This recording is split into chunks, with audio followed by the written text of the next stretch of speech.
Some of you can change your names to reflect your actual name. I'm seeing MONR42. Hi.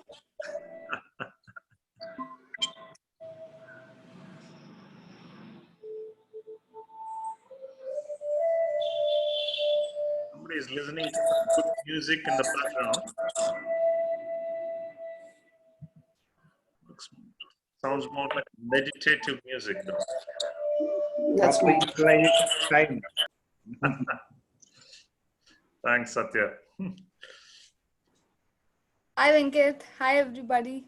Hi, good to have you on the call. Let's give it one more minute before we get started. A 2-minute video is admissible.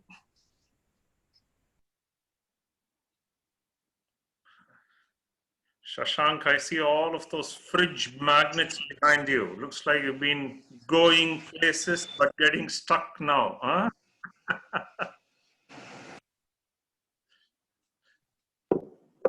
That's how the sales light is. Shashank is saying, don't get me started. Hi, Shashank. Hi, Kumar. How are you? How are the world? How are you? Doing great. Good. So it looks like, we have some form of quorum. We are expecting close to about 25 people. We are 26 right now, which is a good sign. May I request everybody to come on video, please, so that we could maximize this connection and conversation. Hey, sure. I see a familiar face. I wonder who this gentleman called Rishabh is. Hello to all. Hi. Saravanan, we can see only the Bay Bridge unless you're hiding behind it. Hi. Gaurav is here. Suneet, very good. Hi, Kumar. Thanks for the invitation. Hi, Venkat. Hey, good to see you. Adit is coming on. Very good. On the subject, body line, celestration and all. Okay. Can everybody come on video? We're just missing 3 or 4 people as well. There's Devraj. Good. Hi, Venkat. Devraj. Hi. Oh, I see a familiar face in KD there. Hey, Venkat. I met you 5 years back. I've gone through training with you. Hi. Absolutely. KD is saying, I've suffered, Venkat. I'm coming back again.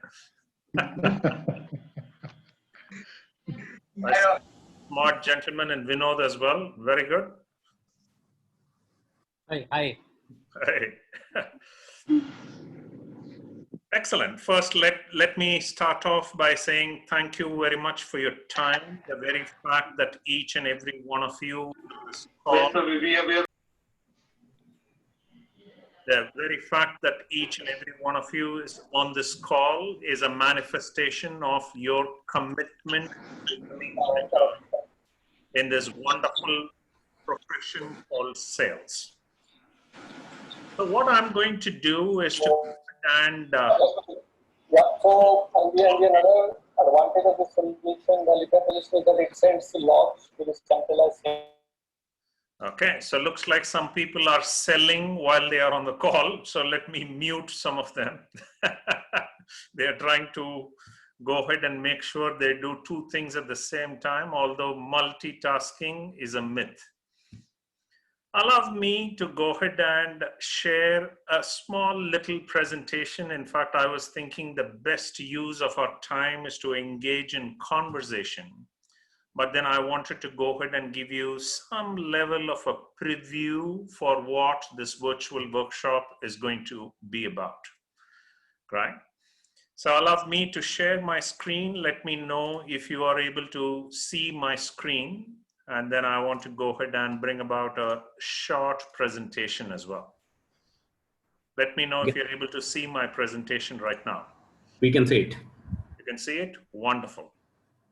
So I just wanted to go ahead and set the context behind why we are having this kind of a workshop. And most of you are salespeople, so you would know that selling is getting much, much tougher as we go along. I don't need to state it right now. A number of you are finding that there are deals in the pipeline which is not closing. Many of you are finding that your manager is giving you a hard time. Gaurav is saying, don't ask me about it. You don't know about my manager, right? So the fact is, we need to become better. That is the key. So allow me to go ahead and share from my experience how I have seen sales to transform. Many of you would recognize this transformation as well. And then we can get into a sort of a preview of what this workshop will do for you. Okay, excellent. I just wanted to share with you the maturity model for sales. Satya looks very keen saying, lay it on. Tell me what the hell is happening in sales, right? I mean, I've been in sales close to about 30 years now. I can give Vinod Kumar a run for his money, right? Now, when I started off in sales, people went ahead and bought from me primarily because they liked me. They said, Venkat, nice guy. He's always smiling. Let me go ahead and throw some business to him. Correct? That was 25 years back. 15 years back, customers said, in addition to the fact I like Venkat, I trust him as well. Now, what is trust, Suneet?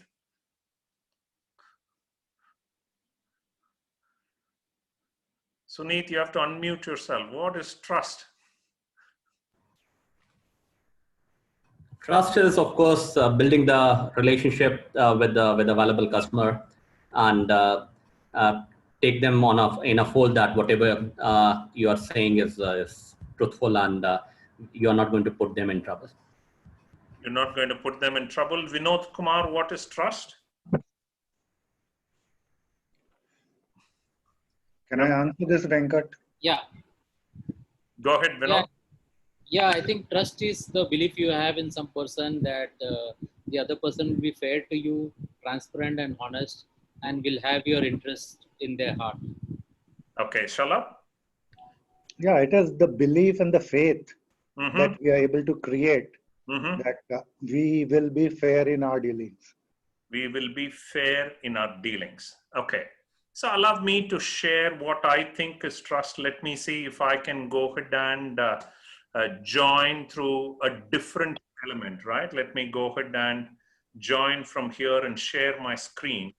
Let me know if you're able to see my screen right now. The whiteboard, can you see it? Yes. Yes. So when we go ahead and talk about trust, I call it the 3 components of trust. The first component of trust is called character, correct? Which means the values that are dear to you, correct? The second component of trust is called competency, correct? Which is the intellectual horsepower you bring into every conversation. And the third component of trust is the reason why most people lose trust, and that is called consistency. Consistency is your ability to make and meet commitments. For salespeople, consistency is the ability to make and meet forecast. So let me go ahead and ask my good friend Adit Shah. What has been your track record of making and meeting forecast for the last 4 quarters, Adit? Yeah. Good afternoon. I mean, I had been able to meet it definitely. Like we've been falling short, especially during the first couple of months were pretty harsh. Most people were not interested in investing more. So I think, I don't know at that point. I don't know if what you can do about that. No matter how good a salesperson you are, if people are just not, there's no cash flow in their businesses, they're not gonna. It doesn't really matter at that point, right? Absolutely. So what? But, yeah, go ahead. I'm sorry. What? No, go ahead. Yeah, I was gonna say, but I mean, it's slowly. Yeah, it's slowly picking up in this next couple of. In these couple of months. So it's getting better. So let's see. Hopefully by the end of the year, we'll be able to make up all our targets. Wonderful, wonderful. So what Aditya is saying is, I used to be great.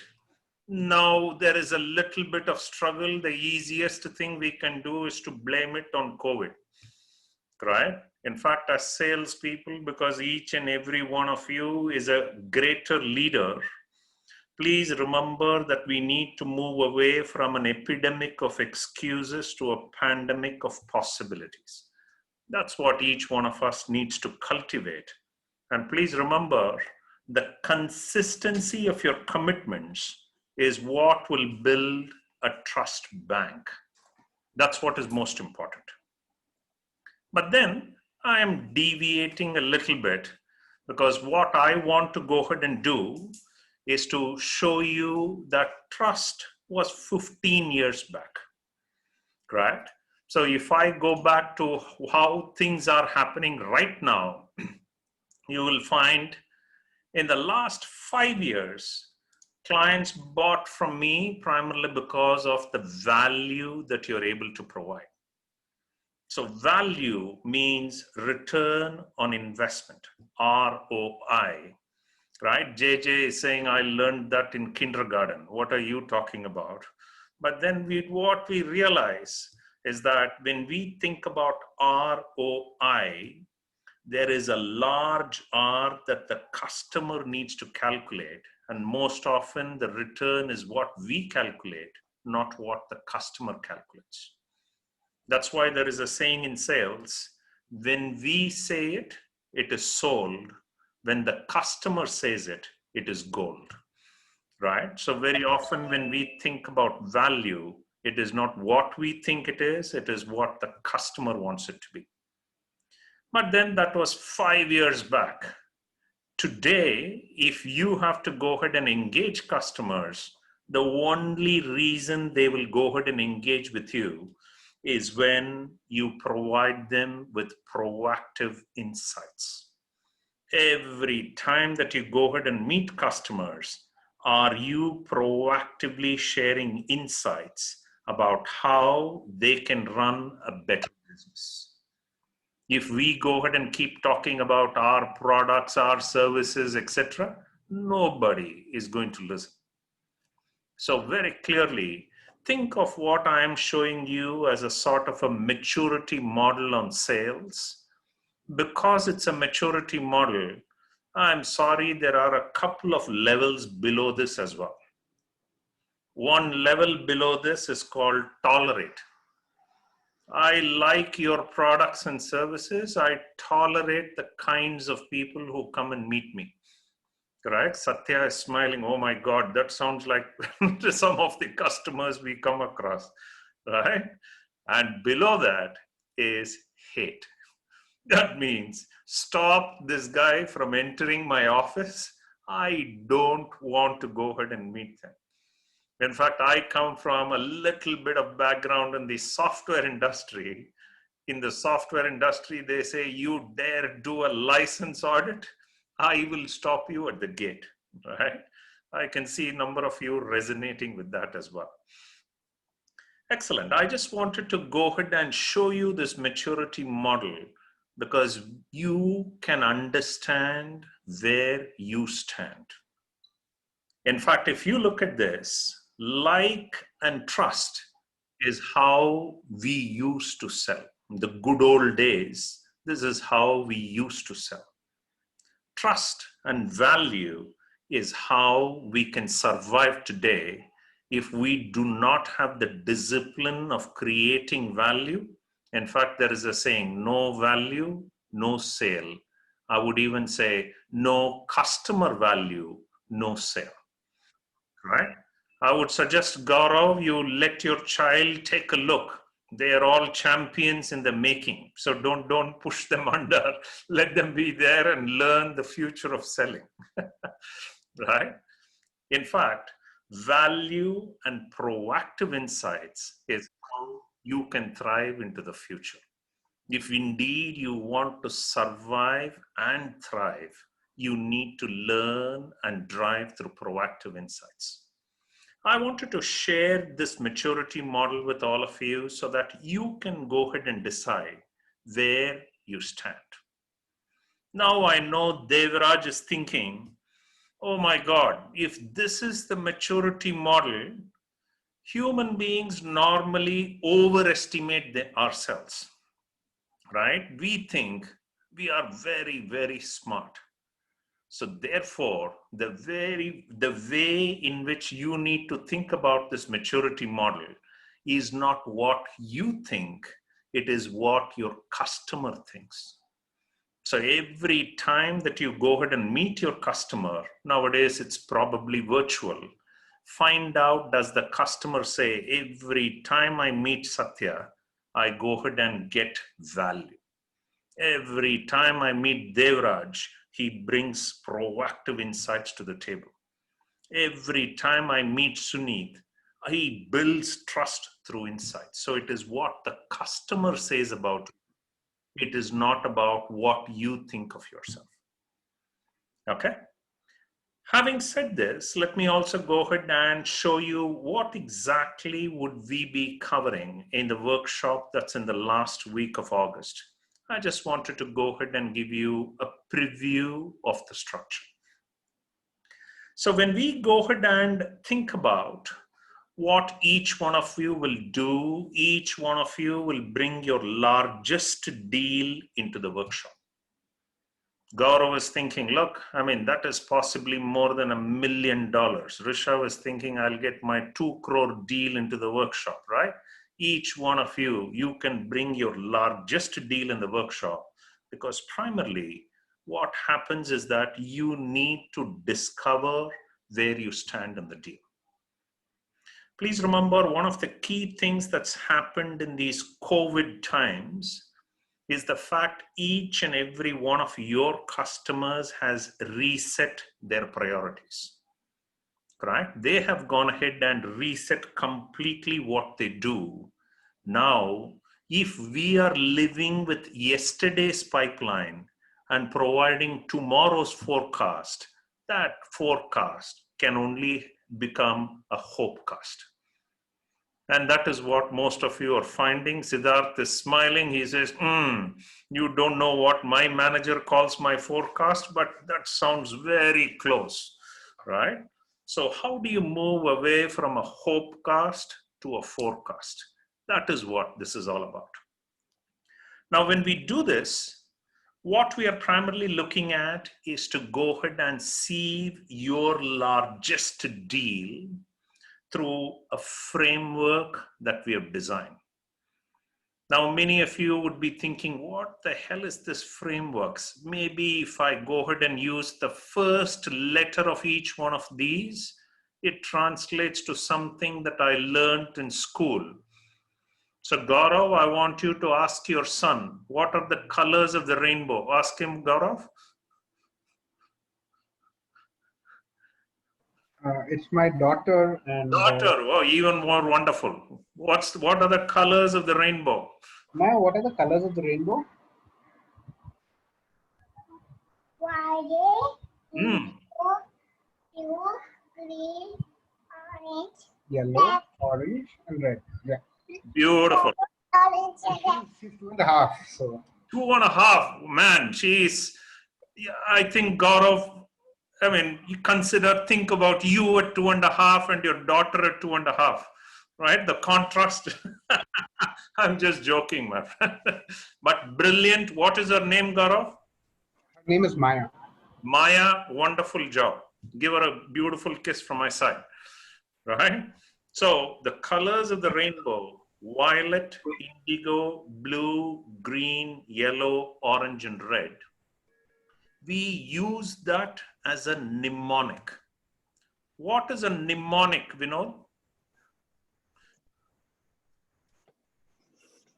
What is a mnemonic? I think it's a representation. Mnemonic is a representation. Satya has been very quiet. What is a mnemonic, Satya? No idea. No idea. KD, you have to go ahead and save everybody. KD, you have been in my workshop before. I'm sorry, Venkat, I'm not able to recollect. Sorry. KD is saying the moment I attend Venkat's workshop, after I leave, I'll flush everything out. So, mnemonic, M-N-E-M-O-N-I-C. Mnemonic means an aid to memory. So it is something very simple that all of you can remember it. And that is why we have selected the colors of the rainbow as a mnemonic for deal qualification. So nobody can say, oh, I don't know the colors of the rainbow. Remember, 2.5-year-old Maya knows it as well. So there is no reason why anybody should forget it. Okay. So having said that, V stands for value. Remember, I've said no value, no sale. And any person, correct? If you go ahead and look at any person who wants to go ahead and sell, they should be able to create value in customer terms through the course of a client conversation. So every time Hiren goes ahead and meets a customer, is the customer able to calculate value during that conversation? That's one.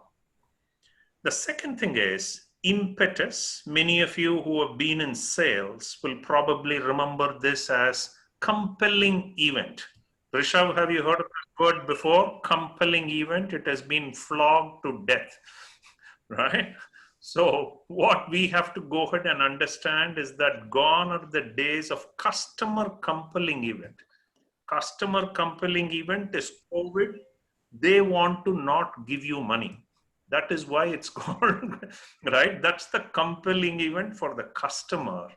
What you have to think about is not reactively addressing the customer's compelling event, but to proactively create those compelling events. That's the difference between a normal salesperson and a great salesperson. How are you proactively creating those impetus for the customer for them to take action? And that can only happen through your ability to generate insights, through your ability to communicate or articulate in such a way that you're distinct and differentiated. That's what impetus is all about. Now, the impetus is also about ensuring that you are able to create a compelling event that becomes an organizational priority. Please remember, in this day and age, if you are going ahead and looking at functional priorities, those are not getting the funding. You have to go ahead and raise that to become an organizational priority. So how do you make your project an organizational priority that senior executives will drive funding for? That's what you will have to think about. Budget, right? They say that money is always the problem, correct? It is whether you like it or not, money is always a problem. Do you agree with me, Saravanan? Is money the problem?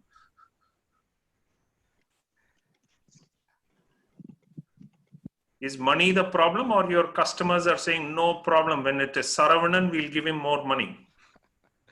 When you take it as a budget, definitely yes, money is a problem. When we go it as a solution, definitely it depends upon the problem what they face and how do we tackle it. Absolutely. So remember, theoretically, everybody gets money. The fact is, how do you make it happen? Please remember, if money is always the problem, how do you leverage value to drive investments? How do you ensure you understand what are budget sizes, what are budget processes, and what are budget constraints? Those are three important elements that you need to understand. And please remember, one of the constraints that I have seen in many, many deals, Pulekar, is primarily called politics, right? So what is the politics behind money allocation is what we need to go ahead and understand. Because it is just not about process, it's not about priority, it is about your ability to manage the politics behind decision making. When we come to growth, I am sure every manager is behind you to go ahead and say, give me the numbers. Make sure that you're able to raise deal size, right? So your customers are, your managers are asking for increased deal sizes. Is that true, Sunit? Or is your manager is saying, Sunit, no, the small little deals is fine? No, of course, everybody wants to grow. Absolutely. So very clearly, if you have to grow, how do you make your deal into an organizational priority? In fact, in sales, we say, start anywhere, go everywhere. Start anywhere, go everywhere. It does not matter which part of the organization you start off with. Are you able to go ahead and grow deal size is what you have to look at. Please remember, in COVID times, decision making has gone to the top end of the entire organization. It's the top 2 or 3 people who are taking the decision. If you are not operating at the CEO, CFO, COO, CIO levels, then you've lost the plot. Okay?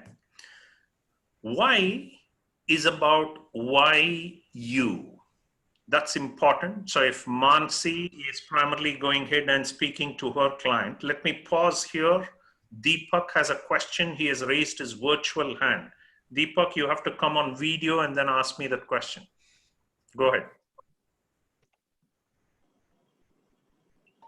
Give me a minute, Venkat. No problem at all.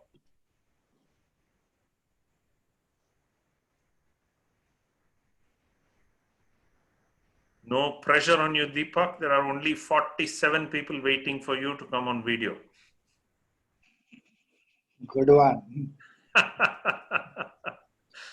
That's what we call the height of not creating pressure. Venkat. Can you guys see me? Almost. Audible, visible? But we can hear you, Deepak. Go ahead. There you are. We were wondering where the smart man went. Right.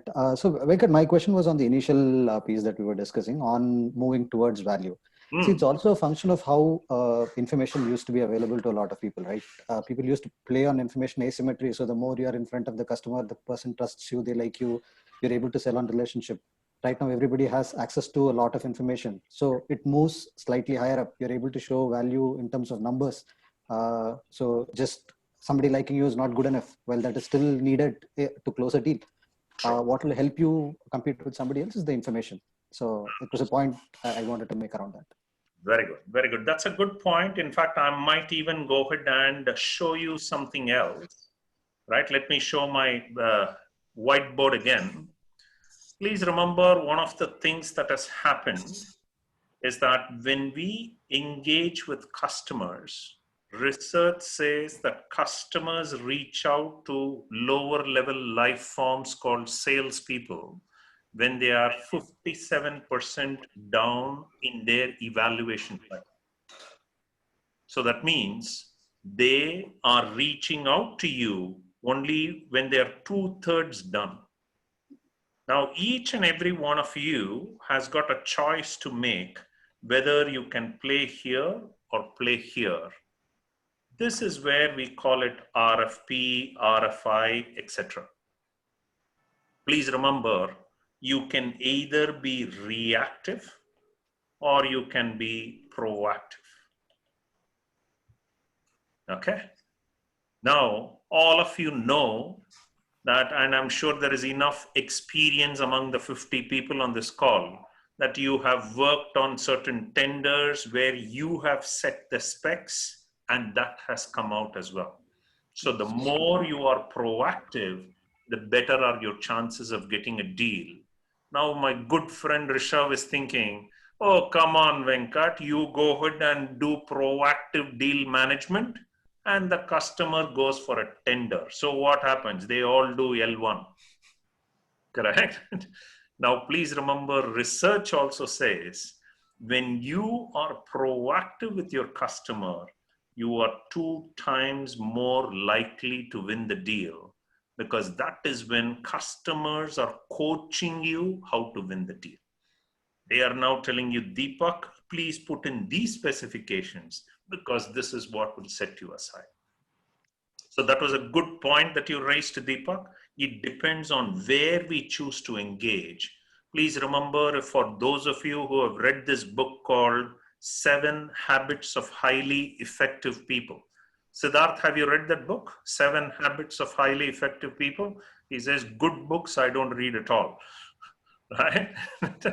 So how about you, Deepak? Have you read that book, 7 Habits? No, I've heard of the book, Stephen Covey, right? Stephen Covey, right? Remember, habit number 1 is be proactive. That is what we have to do. If you are not proactive, you've already lost the plot. Okay? So let me move forward.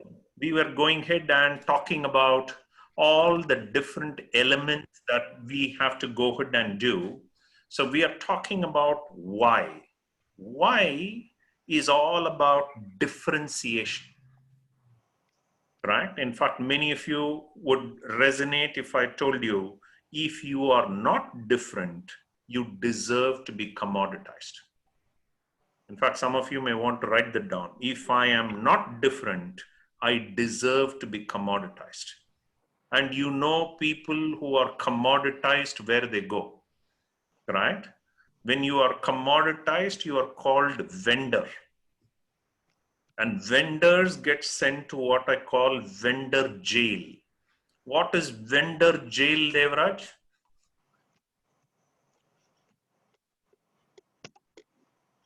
What is vendor jail? You are actually put amongst all the so-called vendors, and you are one among them, and you're not a differentiator. Yeah, so vendor jail is called procurement. So those of you who are not differentiated, you get sent to procurement. It is called vendor jail, where we go ahead and beg and pray and crawl and everything else to say, please save me. I want to live this quarter. Please give me this deal. Please remember, if you are called a vendor, that is an insult to that salesperson. Vendors are those who sell ballpoint pens, paper clip, toilet rolls. Those are all people who are called vendors, right? So you need to go ahead and start playing at a higher level in lifting yourself to be called as a partner or an advisor. So the why goes ahead and talks about your differentiation.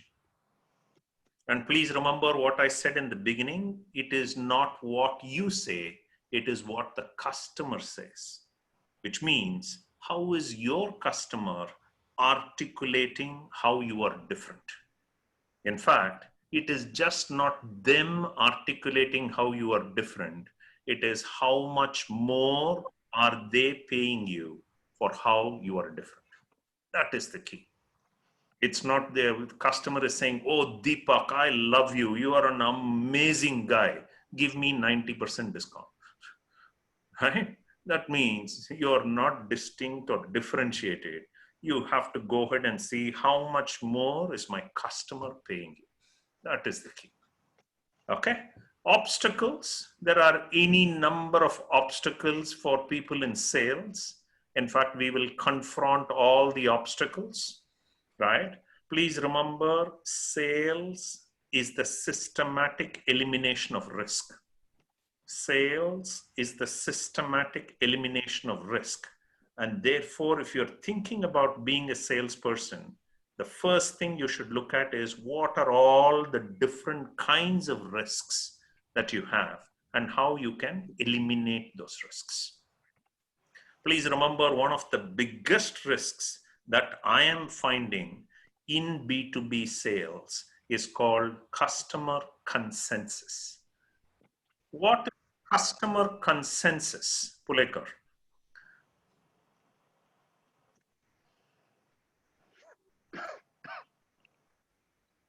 What is customer consensus, Pulekar?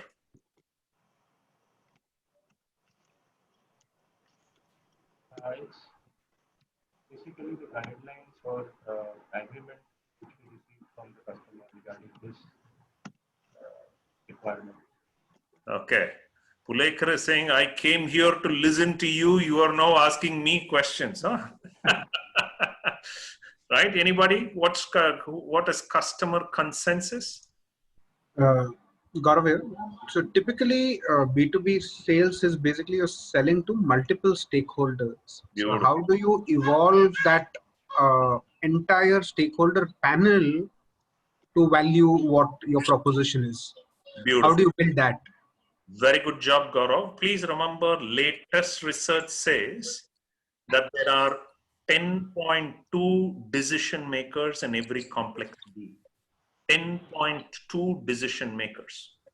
And please remember, as the number of decision makers increase, the complexity of the sale increases as well. So what you need to think about is, how do I get to individual yeses from each of those 10 people and a collective yes from everybody, correct?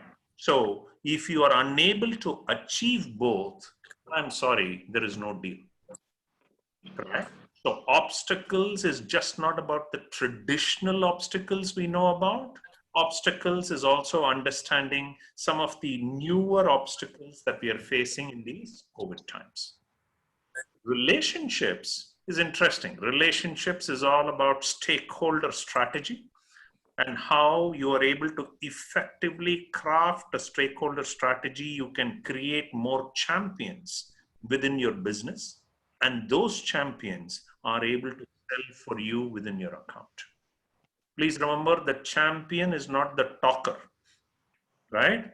There is always a person who is willing to talk to you.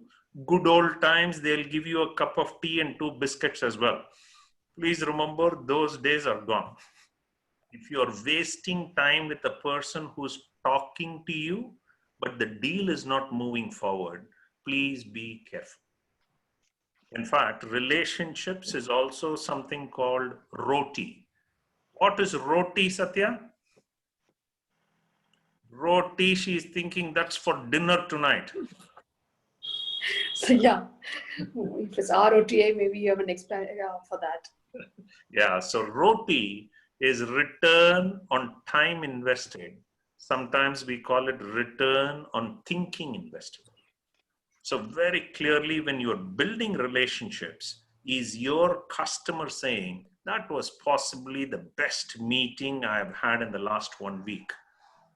Is the customer saying, every time I meet you, Deepak, we are able to move forward in our conversation? Correct? So that is the class of connection and conversation each and every one of you should have.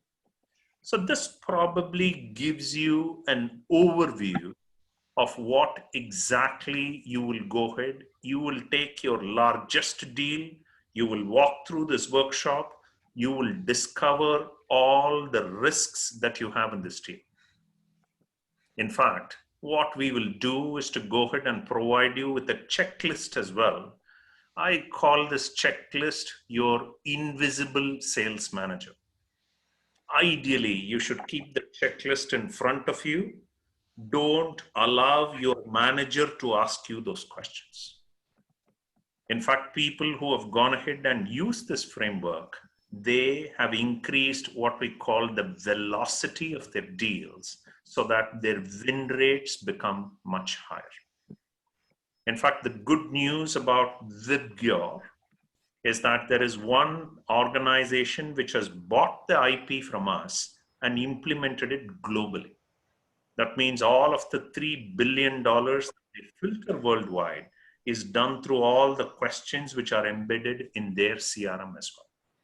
That's the kind of quality that I want each and every one of you to have. I want each and every one of you to be successful.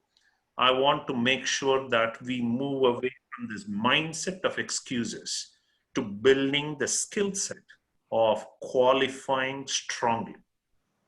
In fact, it's my belief that the art of qualification is qualifying out rather than qualifying in. So the moment you are able to go ahead and focus, that is when you achieve more. Please remember, there is a saying, a person who defends everything defends nothing.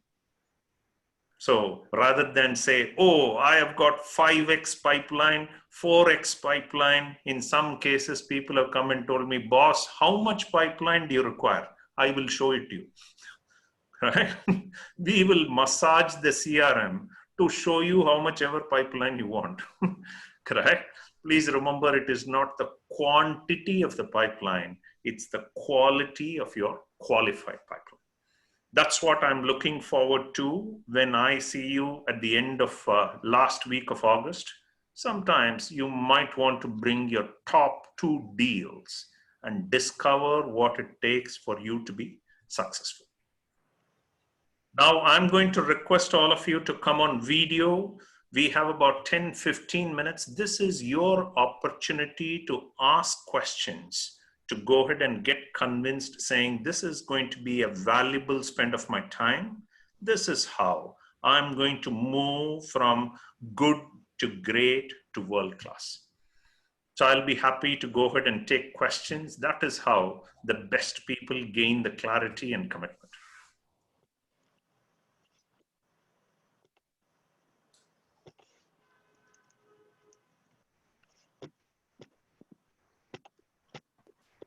Go ahead, Gaurav. I know for a fact Maya is saying, come on, Dad, you have to speak up, right? That's the sign of a leader. Go ahead. So Maya's mom has finally taken her inside and that girl doesn't sleep. Okay. What's our ROTI here? So when we spend the money, we spend the time, that's fine. What am I looking to get out of this? Beautiful. So is there a benchmark that as a sales manager or a sales leader or a sales executive, these are the 5 areas?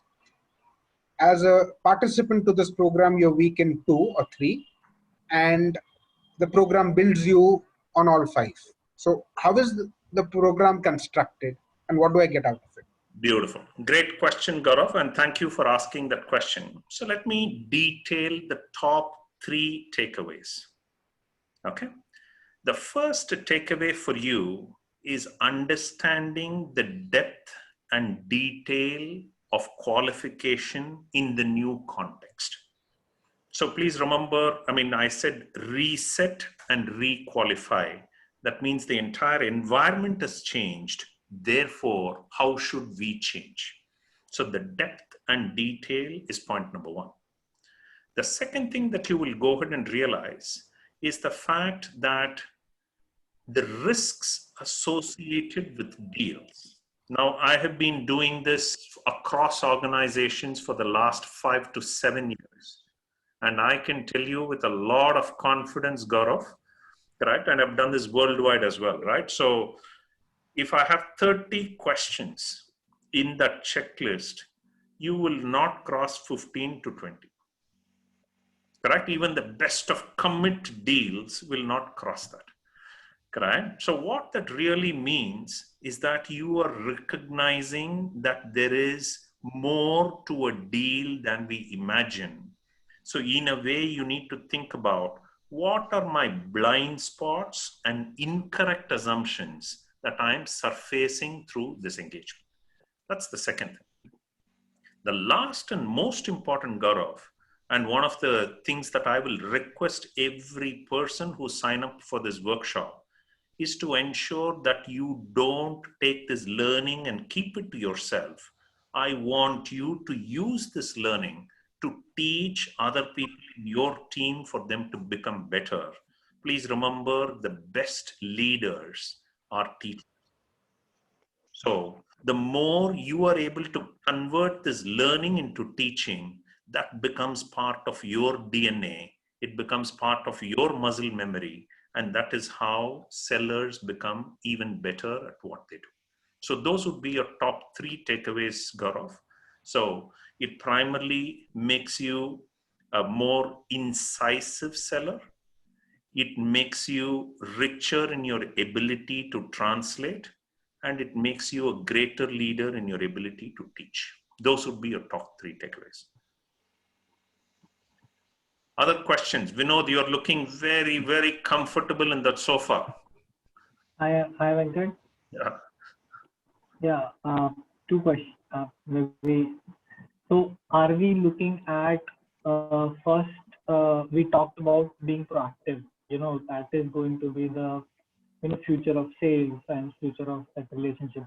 So are we looking at as an outcome of the program wherein we will excel ourselves to become proactive? That is the first.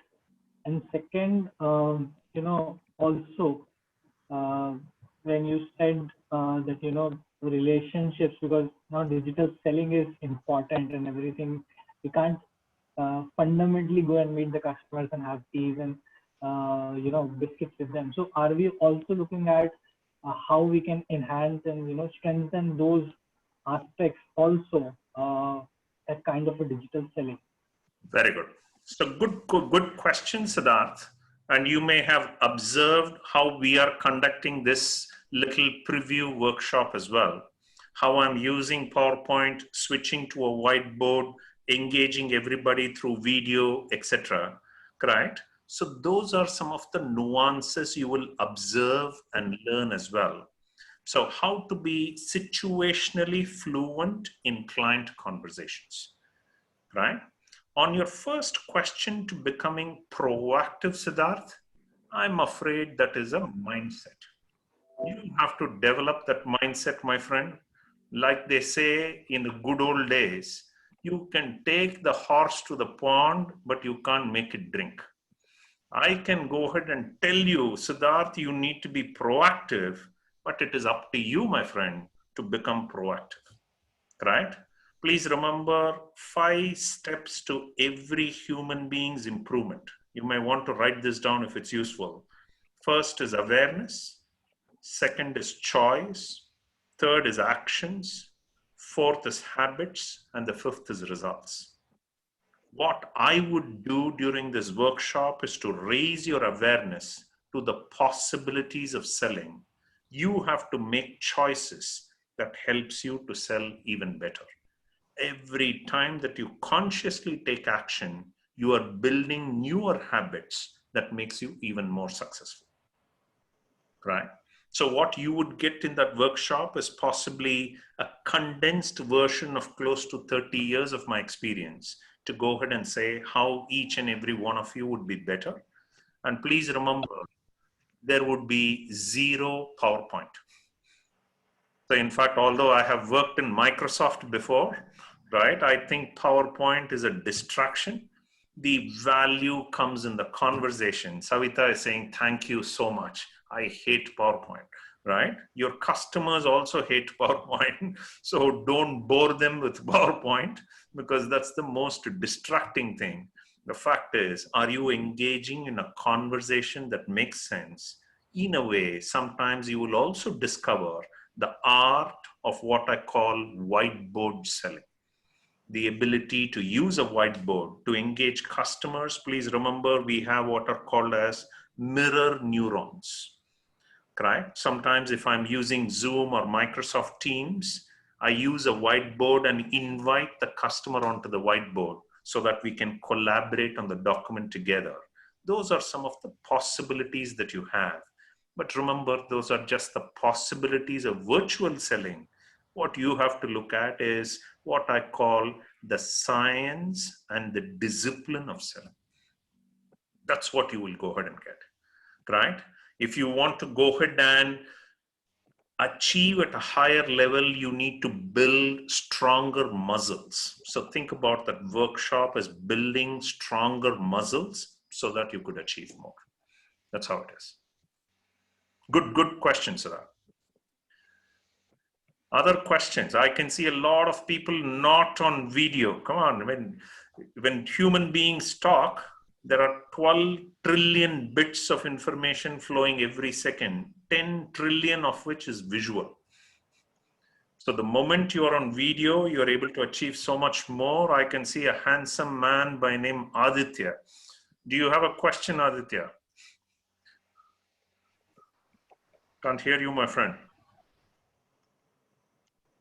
We can't hear you, my friend. You have to unmute yourself. I'm not unmuted. Hello. Much clearer now. Go ahead, Aditya. Nowadays, in this COVID situation, normally the customers, they are looking for return on investment. They are looking for projects who will give them ROI in 12 months or 24 months. Correct. How we have to speak and how we have to tell them that whatever we are doing, it would give them a return, and how we have to convince them. Beautiful question, Aditya. In fact, during this workshop, I'll share with you 8 questions that will help your customer to calculate business value in their business terms. That is the key, right? And remember, when I talk about business value, those questions will address the rational aspects as well as the emotional aspects of business value. Please remember, human beings work at 2 levels, rationally and emotionally.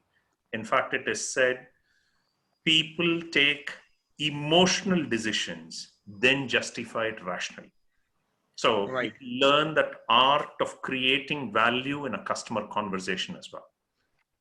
Okay. And you would be surprised, wow, why the hell did I not know this before? I would have been far more successful had I known this. Yes, sure. Wonderful. Right. Wonderful. Other questions? Please feel free. Mansi, you're being very quiet. I don't have any questions at this time. Thank you. Okay. Anybody else? Savita, you're thinking. Yeah, go ahead. Not really. Thank you so much. I really don't have any questions to ask this because, to be very honest, I'm coming from a training sales background. And at this point in time, if any organization that you're talking, so everyone has their, the budget on the training is like, actually training has taken a back seat now. Absolutely. So none of the organization is interested or willing to spend a single rupee on the training. Absolutely. So, I'll give you a clue, Savita, because I want you to be successful as well.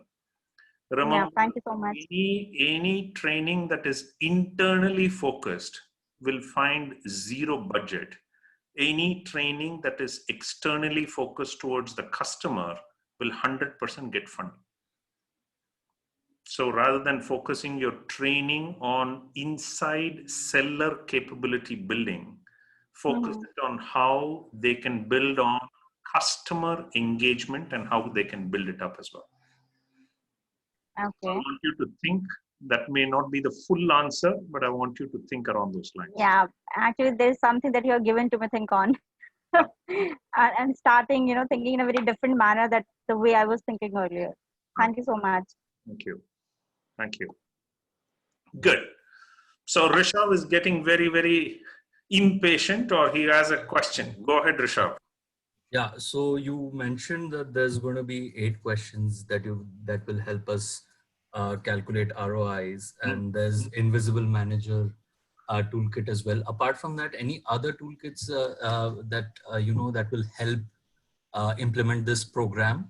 Absolutely. So think about this workshop, Rishabh, as a set of tools, frameworks, as well as methodologies that can multiply or amplify success.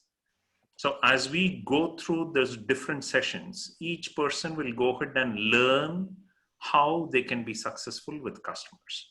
And much like we are having an interaction now where people are asking questions, that is the best way to learn, right? And those are all the elements that people will get. So in fact, the more you take notes, the more you learn more. But then I don't have to preach to the converted. You already have a pencil with you, Rishabh. Right? So those are the yeah, just one more question. Is there might be certain level of sales processes or buying cycles that every organization might have and their own methodologies. Is there some kind of, is it like, how will you integrate it with the CRMs? How will you integrate with the CRMs? Please remember, every CRM has the facility for qualification. So you have different sales stages and you have certain gating functions to move it to the next sales stage. So what you go ahead and do is to derive what I call as a qualification index. So which means in the first stage, right, you are going ahead and doing a level of qualification. Maybe you're getting 10 out of 30 questions. The second stage, you are primarily moving on to the next. But what I have seen the best organizations do is to say, if value and impetus is done, then it is a qualified opportunity. Then when you have value, impetus, budget done, it moves to the next stage. And then finally, you cover all of the other elements as well, correct? In my experience, I have found the reason why I chose VibGyor is VIB is 80% of the deal. The rest of it is 20% of the deal. If you don't get VIB right, there is nothing else. Now I do a lot of deal reviews. I go to the CRM and I see the due date. Most often it is the month end or the quarter end. The moment I see that, I know the salesperson is dreaming, right? Because it is their month end or quarter end. It is not the customer's due date. Am I saying that right, Hiren? Correct? So month end or quarter end, or sometimes they call it fiscal close. That means 17th or 19th or whatever is the fiscal close is the date in the CRM, correct? So the moment you see that, you know that people are hallucinating about the deal. That is the key. Okay. So on that count, I want to go ahead and say a big thank you for everybody. I see that there are a number of chats as well. Okay.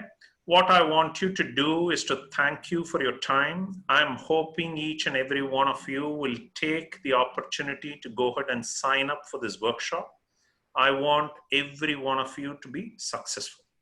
I want each one of you to move over from this mindset of saying it's not possible to saying I will build the strength and discipline to make myself successful. And I want to be part of your journey, of your transformation to becoming a better salesperson, sales manager, and a sales leader as well. My very best wishes to all of you.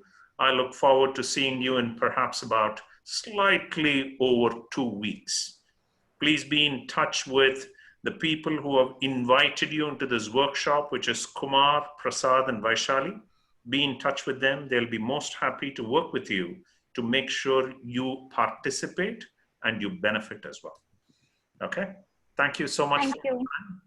And look forward to seeing you. Thank you. Thank you. Thank you.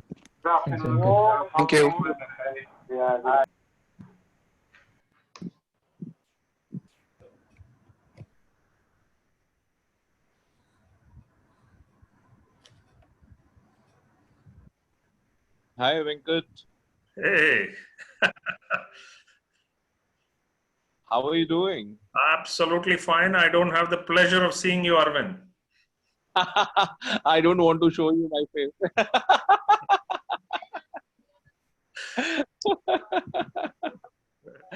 How would you... Give me a moment. Actually, you're working from home these days, so things are different. Correct, correct. Not an issue. I'll give you 2 minutes to put on your t-shirt, my friend. I'm there. Excellent, excellent. Good to see you, Arvind. Did you manage to be on the full call as well?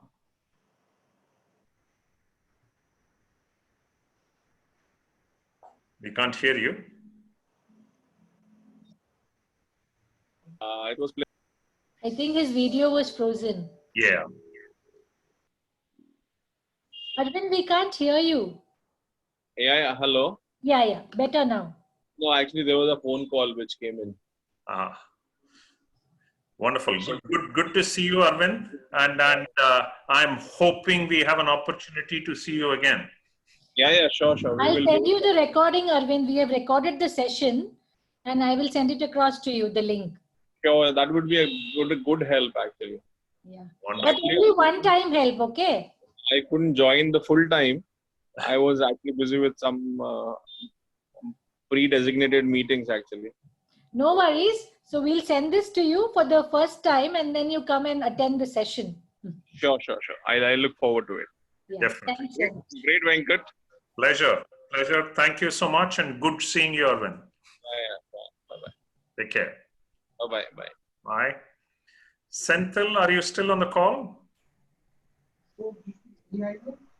वो सारा data मेरे पास है और जिसका कर चुका हूँ वो मेरा Let me ऐसा डेटा check. बनाना है जब से KLPL Yes, he is still on the call. Should I tell him? Yeah, in fact, I mean, let me go ahead and close out this call, and Yeah. then we can all go ahead and join on Teams as well. Yeah, I just want to do a quick debrief with all of you. Yeah. Okay, excellent. So let me go ahead and